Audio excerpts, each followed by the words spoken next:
What's up guys? So karon na ta dre sa atong pipino farm no. Ginagmay ra nga pipino ra ni.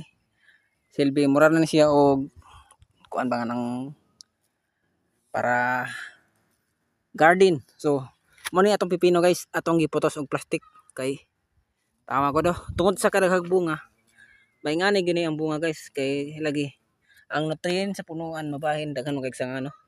Daghan siya bunga. Mabahin na siya mo tiko-ko gini siya kay tawa ang bunga. So sa kasanga daghang kay kuan bunga no. So atong gisulod og plastic para dili kanon og mga insekto kay tagsara kay ni mabumbahan guys to. Nanay madagdag na ni siguro ni ugma. So na may dagko. Oh. Ani guys sakto-sakto na ni madagdag na siya. So kani guys nga ako na pipino na ako. Nasa 80 ni kapin kapuno ano. So napay green boy sa ilalim piting bagagunaw no. Taon ning green boy guys nga daot.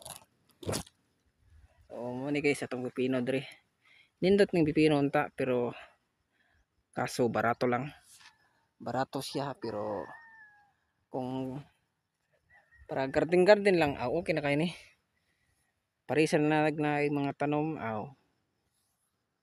dagko kay bunga guys. Kasin gana mo order bisag tag 5 kilo arealan dre. Balikan na to tag 20 ang kilo guys. Kay 20 raman sa merkado.